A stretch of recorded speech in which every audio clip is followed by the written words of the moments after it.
Hey guys, it's Jody and Justin here with Board Game Perspective, and today we're bringing you a review on Egizia Shifting Sands, published by Stronghold Games, and I think we just had a cat walk across and jump off. Well, so this game is very vibrant colors, very colorful, lots of fun stuff in store. So what we're going to do, we're going to go ahead and give you guys a little bit of an overview of the game, then we're going to come back and give you guys our thoughts.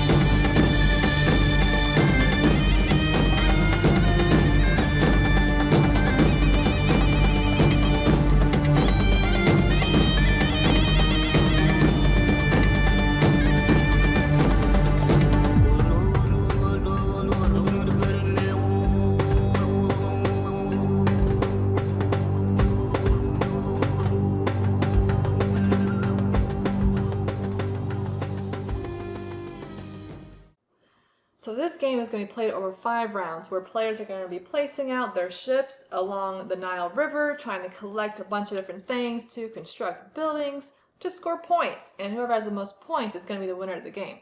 Now each round is going to consist of 6 phases. So the first thing you're going to be doing is the river setup phase, where you're setting up everything on the board. And then second, you're going to be doing the placement phase, where everyone's going to be placing out their ships along the Nile. And then you got the mining phase where you're producing stone, and then you've got the feeding phase where you have to feed your crew, and then you have the building phase where you're going to be building on all these different monuments on the board, and then lastly you got the cleanup phase. So let's take a brief look at the setup first here. So everyone's going to be having a score marker on there, and then have markers also on the tracks. Each player is going to get their own player board, and their crew, purple crew guy, is going to start on the 2, and everybody else is going to start on the 1, and you'll place a marker on the stone track as well, depending on your player count, or not player count, which position you are. So this player is the first player. Get a Sphinx card, some starting cards, and then you also have on the side all this stuff for supplies later for different rounds. You got the Nile cards you're going to be placing out. Then you got Sphinx cards here and statue cards, and depending on the player count, depends on which side of the board you're going to be using, and also whether you're going to be having ships blocking some of these building zones. So phase 1 is river setup, and this is where you're going to be playing out the Nile cards along the Nile depending on the rounds. So round 1 and 2 you place from this deck, 3 and 4, and so on. And then you'll also be placing out these Nile tiles. You'll shuffle them up and place them out onto these spots on the board, but for round 1 you just use the pre-printed icons on the board.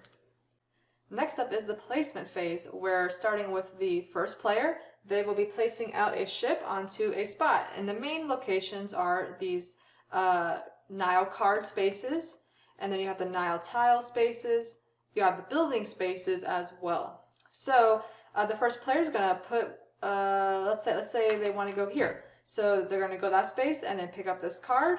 Now, this is no longer available for anybody else. So the next player is going to go, and let's say they want to go, let's say they go here at this Nile tiles place. They immediately get this benefit here. But now this is also no longer available. Now, let's just say this person went there. Now, let's say it's green's turn again. Now, this time they have to place a ship farther downstream than their previously placed ship. So they could place a ship right here, which would give them this card. Now let's say instead of going there, the green chose to go all the way up here and take this benefit there. So now on green's next turn, it still has to be farther downstream than the previously placed ship. So green could not go here or here on the next turn. They would have to go past this downstream, so they could go here and further. So let's just look at a few of these Nile cards here. So you're going to have these field cards and these mining phase cards. Whenever you get these, you put them in your play area. This is just going to help make sure you can feed your crew and give you more stone. You also have permanent cards, which will give you benefits throughout the game. Some cards that say immediate, you resolve right away. It's a one-time use. However, they could also be combined with another benefit, such as a field, which you would put in your play area. You also have these anytime cards, which are yellow, where you can put it in your play area and you can use it one time, anytime. Now there's three main building locations. You have this area here, which consists of the obelisk and the colonnade. Then here is the pyramid and the statues, and then down here is the Sphinx cards. So if you want to go on these locations, you can place your ship in an empty spot, which will allow you to build during the building phase. Now, if this location was completely full here, then you are allowed to put a speculating ship. So say blue wanted to go there, but it was filled up. They could place a blue ship face down like this, which would allow them to potentially build during the building phase if somebody else chooses not to build or cannot build. So the third phase is the mining phase, and this is where every player will see how many what value they have in their mining cards and add it to their stone. So this player has 5 value right there, so they're going to add 5 to their stone track. 1, 2, 3, 4, 5. Next is the feeding phase. Each player is going to look and see what fields they have, and they're going to see if they can feed their crew. Now, the fields that you will be allowed to use will be the fields that are included in the irrigation ring. So down here is just going to be green. Here is green and yellow, and here any color, green, yellow, or red. So let's just say we're here. Now this player starts with 6 green fields, so you're going to add up the strength value of all of the crew. So we have 2, 3, 4, 5. So 6 is more than 5. And so all of the crew has been fed and you're good to go. Now let's say you couldn't feed all of your crew. Let's say you were 2 grain short. So that's important because you might end up losing points. So you're going to look and see where you are on this grain track here. So everybody starts here. So you're going to get -3 victory points per missing grain. So if we were too short, then it'll be -6 points that you will put on the board. And then as you move up, it might cost less if you are short on grain, and when you get all the way up here, you can get some victory points, and also you can sell extra grain to get victory points. And this is the stone market here, where you're going to be able to move up on the track to get stone, and then when you get all the way up here, you can get more 3 stone, but also at the end of the game, you can turn in 2 stone to get a victory point.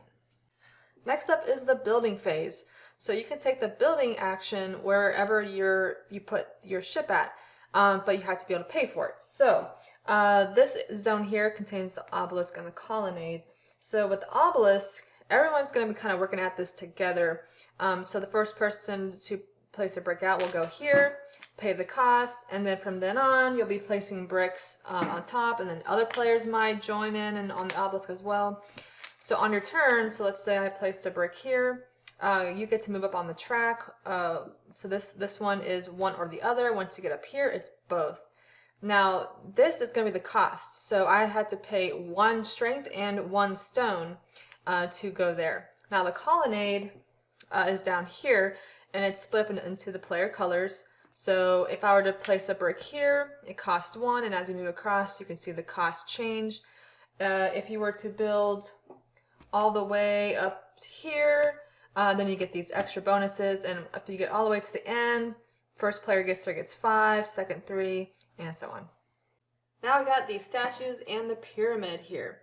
So the statue, you can only place 1 brick on a statue per round, so that's important to note. So if you're going to do one, you start at the bottom, so the cost is right here, 1 strength and 1 stone. But you have to have at least 2 bricks in the obelisk to place one there.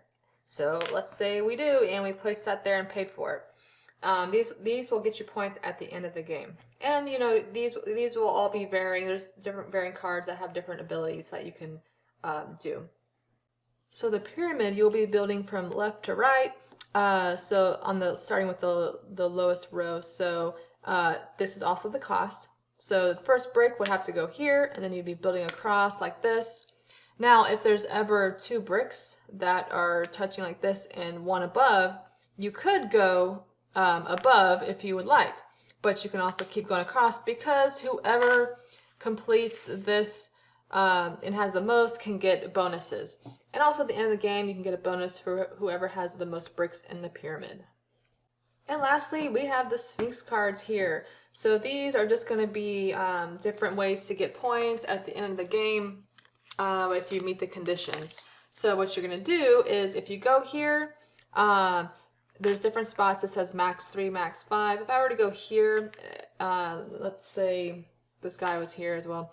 So max 3. So the max you can get is 3 cards. And the cost is 1 strength and 1 stone per card. So this player would draw 3 cards, and then you would look at them, figure out which one you wanted to keep, if any, and then you would keep that one, and the others that you discarded would give you some points. The last phase is cleanup, where you're going to be taking out cards and getting your ships back. Now, this is also where you could get a possibly cooperation bonus. So if you have built at all 3 locations on the building zones, then you get the cooperation bonus of 5 points. If you build at 2 zones, then you get 2 points, and if you only build at 1 or 0, you get 0 points. So players are just going to be doing those phases for 5 rounds, and then at the end of the game, you're going to tally up the points through different ways. You've got the statues here, most bricks in pyramid, and other ways as well. And whoever has the most points is the winner. Alright, so that is an overview of how to play Egizia Shifting Sands. So our thoughts. So I like this game. It's good. It's not like a wow game, but it's definitely up there. I like it, and it definitely it always helps having, you know, beautiful components, beautiful board. Just makes the game more colors. Yeah, it just makes the game more fun, to me at least. But yeah, it was really fun trying to, you know, kind of think ahead where you might want to go down the Nile, because, you know, if you don't, there's always that risk that you might not be able to get that spot because someone else might beat you to it. So, like, do you skip a couple places to ensure that you get this one place you really want to get? So yeah, and, you know, definitely trying to think about which types of colors of these agriculture cards. Yeah. You got the green, yellow, and red ones. The green will always be active in any phase that the irrigation ring will be on. So, you know, that's fun too, to think about that, different phases. So yeah, I liked the game. It's definitely a good game. Yeah. I kind of was interested in, you know, with the statues over here, trying to figure out, you know, because you can only place 1 brick on a statue card in each round, and there's 5 rounds, so you kind of have to be planning ahead for that if you want to complete one of those statue cards. So there's that, and then, you know, obviously I'm kind of drawn to the pyramid a little bit. It's something big and bold that's kind of popping out at me, so I tend to gravitate towards that a little bit. So that was what I really enjoyed. Actually, yeah. Now think about it. I think that was how I won the last time. I think a lot of times we played, you have gone for the pyramid. I tend to go for the obelisk and the colonnade. That is funny. I didn't realize that until now. Yeah, I definitely go for the pyramid. Although last time I went for the obelisk too. You did. Beat you to that. Yeah, whatever. Yeah. So there's a lot of different ways to score points. Different phases where you're doing different things. A lot of fun and a beautiful board. So that is Egizia Shifting Sands. Definitely check it out. And if you want to help us out, go ahead and hit that subscribe button and like this video. And until next time, guys, thanks for watching. See ya.